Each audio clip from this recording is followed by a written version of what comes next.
Good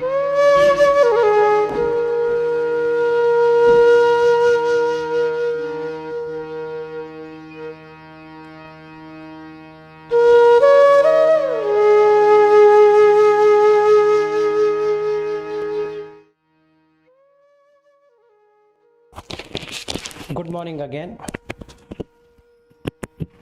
The previous video what I had done had some issue, so I had to redo it again. So if you have already watched it, it will be the same thing, but if not, then I thought let me do it again. So there had been request for doing a small video indicating the Buddha's teaching and how to start as the first timer, or even for an expert who has been on the Dhamma, what all should be done. So in 20-25 minutes I thought about giving you that complete information from starting today to becoming an Anagami at least. So let's start. There is one discussion, not the real sutta, but there is one discussion between Sariputta and a 7-year-old who would exactly know all of it, and this Sariputta would like to investigate whether this person has become an Arahat. So let's start on that. So there is a set of 10 questions and the child answers all the 10 of them. So it goes like this: what is one? So he says the one thing which every being is behind food, and Buddha explained there are 4 kinds of food. And there's second. What's the second one? And he says every being will somehow or the other get into name and form. So this is the second one. And what's the third one? The third one is the feeling. So one gets a pleasurable, displeasure, and a neutral feeling. Then what's the fourth one? Fourth one is the Four Noble Truths. And what's the fifth one?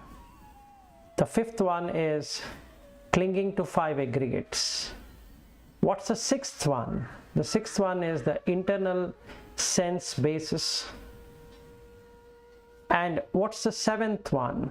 Seventh one is 7 bojjhanga, or 7 factors of awakening. And what's the eighth one? The eighth one is Noble Eightfold Path. And what's the ninth one? The ninth one is a being can exist in 9 levels of 9 different realms of existence. So I will explain those here because it would be difficult to understand these 9. So the first one, first abode of existence, the sentient beings would be diverse in body and diverse in perception, such as human beings, some gods, and some beings in the underworld. So this is the first abode of sentient beings. And what's the second one? The second one are the beings that are diverse in body but unified in perception, such as gods reborn in Brahma's host through the first absorption. This is the first jhana. So those who have continuously been on the first jhana would ultimately reach here. So this is the second abode of sentient beings. And what's the third way? The third one is they are unified in the body and diverse in perception, such as God of streaming radiance. So this is the third abode of sentient beings. And what's the fourth one? What would be the fourth one? The sentient beings that are unified in the body and unified in perception, such as gods replete with glory. This is the fourth abode of sentient beings. And what is the fifth one? The beings that are non-percipient and do not experience anything, such as gods who are of non-percipient beings. So this is the fifth abode of sentient beings. And what's the sixth one? The sentient beings that have gone totally beyond perception of form, with the ending of perception of impingement of form, not focusing on the perception of the diversity, aware that space is infinite. They have been reborn in the dimensions of infinite space. So this is the sixth abode of sentient beings. What's the seventh one? The sentient beings that have gone totally beyond the dimensions of infinite space, aware that the unconsciousness is infinite. They have been reborn in the dimension of infinite consciousness. This is the seventh abode of sentient beings. And what's the eighth one? The eighth one is the sentient beings that have totally gone beyond the dimensions of infinite consciousness, aware that there is nothing at all, meaning all the senses, six senses, have closed down the door to the sense objects, just like when we go to the deep sleep state, and they having been reborn in that dimension of nothingness. So this is the eighth abode of sentient beings. And what's the ninth one? The sentient beings that have gone totally beyond the dimension of nothingness. They have been reborn in the dimension of neither perception nor non-perception. So what happens here is that the subtle I doesn't exist, or it exists in a very subtle way. And this is the ninth abode of sentient beings. And then the Sariputta asks, what's the 10th one? He says, the 10 noble path. So we have the eightfold path. Another two will get added, that is Samma Jnana, that is right knowledge, and Samma Vimukti, that is right liberation. So the problem with this right, and that's the reason I was not willing to do it without Pali use, but since I have got a request not to use Pali at all, so I'm trying my best to just explain that in English, because Samma, Sam plus Ma, doesn't really correspond it to right. So it's very difficult to put that in English. Anyway, Ma in Pali means to cut, and Sam would be cutting the defilements. So all of the right view, right speech, or right understanding, right thought, right speech, right action, right livelihood, right effort, and right mindfulness or awareness or remembrance, and finally right staying in a particular state for a long time, that is Samadhi. Sam plus Adi. Adi means is to stay, Sam means equal or equanimous. So staying in a most equanimous mind would become Samadhi. And for that these two gets added. So what this question of 10, that is what we spoke about, gives us a complete information on, from if I were to start Buddha Dhamma today to a person who would like to reach Anagami. As an example, if somebody wants to get into Anagami, he needs to know the four kinds of food, then what's the Nama and Rupa, that is name and form, then the different feelings one gets, then the noble, the Four Noble Truths, then how these five aggregates work, that is the form, feeling, perception, formation, and consciousness, what is called as I. So he will be experiencing that. Then how that corresponds to the sixth sense door, internal sixth sense doors. and that he can verify through the 7 factors of awakening. Then he experiences for himself the Noble Eightfold Path. Then he can see within his life itself which realm of existence he is suitable for his next life as an till Anagami level. So from Sotapanna, the stream entry, to the Sakadagami, that is once returner, Anagami, non-returner. So if these 3 states can be looked into, so he will come to know, and with that he also experiences the 10-fold noble path.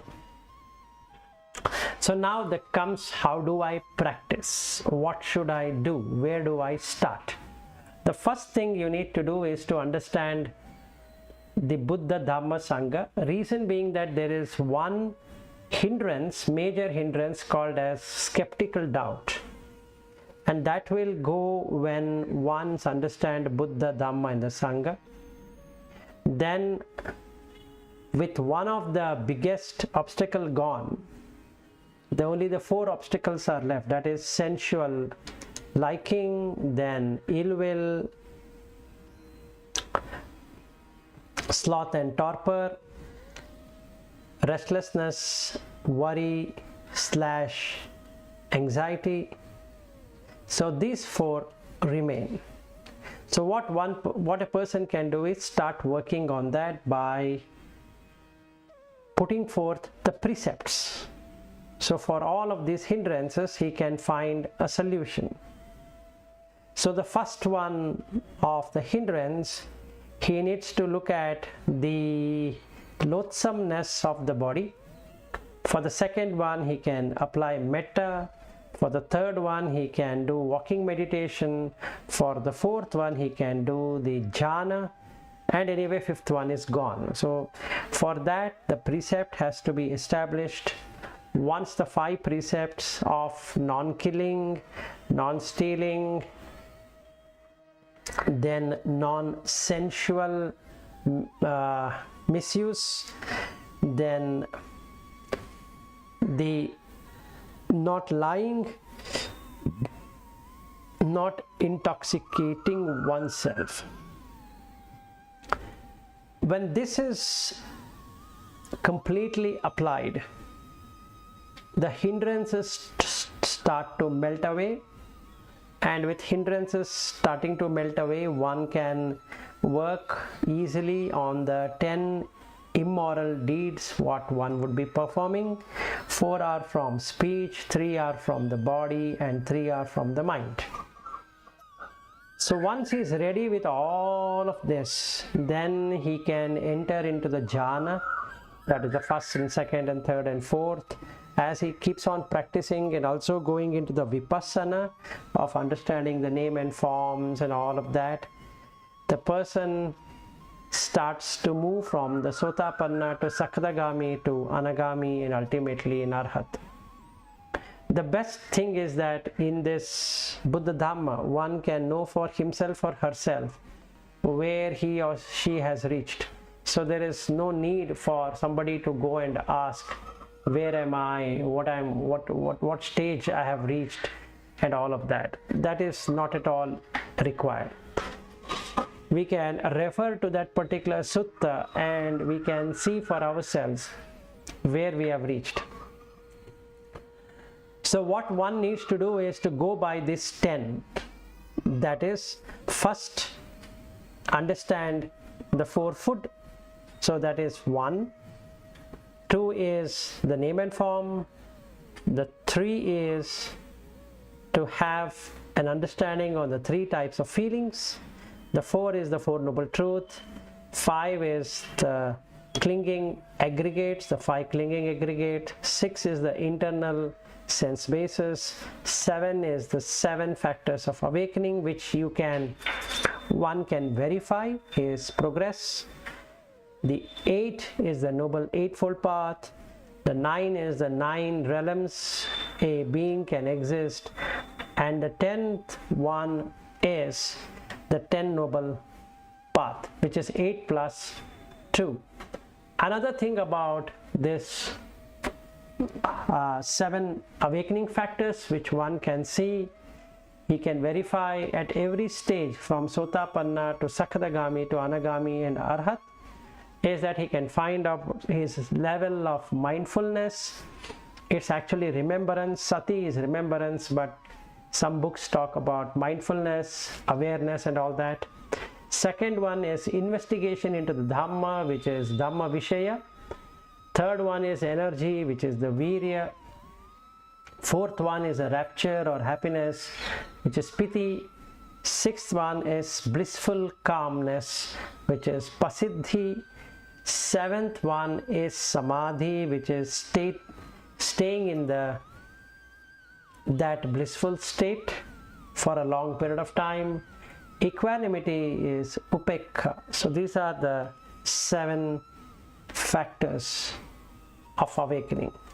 So one can keep on verifying his or her progress with this. As we keep on progressing, it becomes vivid. The experiences become vivid.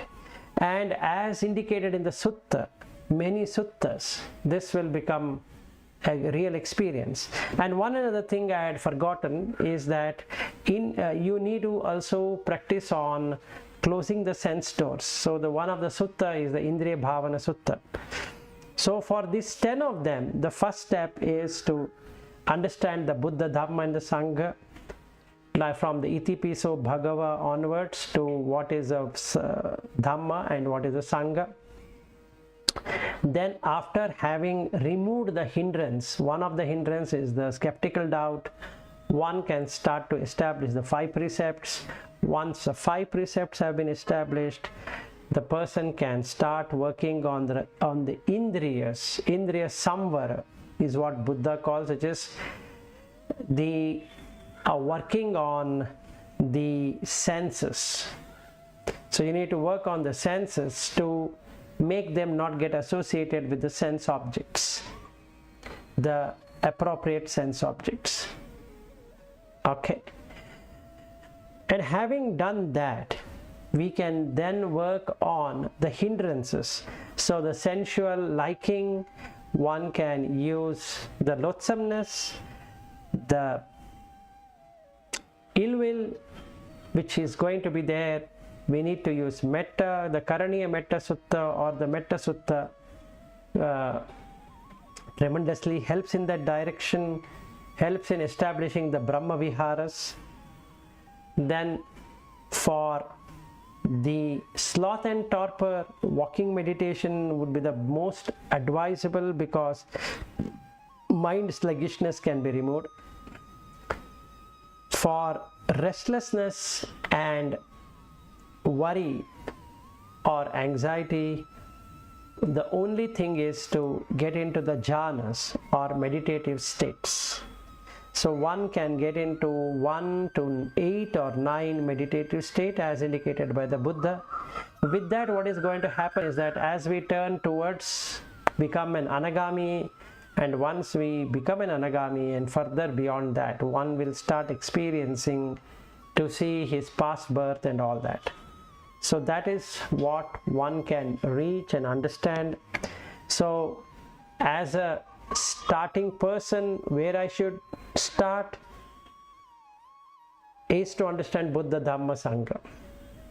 I have understood a good amount of it. Where should I start is to understand from 1 to 10, which was indicated earlier, and start to establish the precepts, remove the hindrances, remove the 10 immoral deeds, and you're ready to jump into the Dhamma understanding. And as our understanding deepens, the experience also starts to deepen. So this is in summary what we can do about the Buddha Dhamma. And I'm extremely sorry for those people who have joined again, is that video which I did earlier somehow had not come in a very nice or in a correct way. It had skipped a lot of things, no idea why. So now I am redoing it. So hope that this helps. And those people who have already become a Sotapanna, let them work towards becoming a Sakadagami, and those people who are already Sakadagami, let them work towards becoming an Anagami, and those people who are already Anagami, let them reach the final destination, which is Arahat. So it's a very simple step to follow, not much of complexities. If we were to follow as what Sariputta had questioned, that 7-year-old, that helps us also, because it gives a perfect picture of what we need to do, and how we need to do is there in the sutta. So we get both. We get to know what and we get to know how. May all beings attain Nibbana at the earliest, and let them reach these higher destinations and end the samsara. Sadhu, sadhu, sadhu.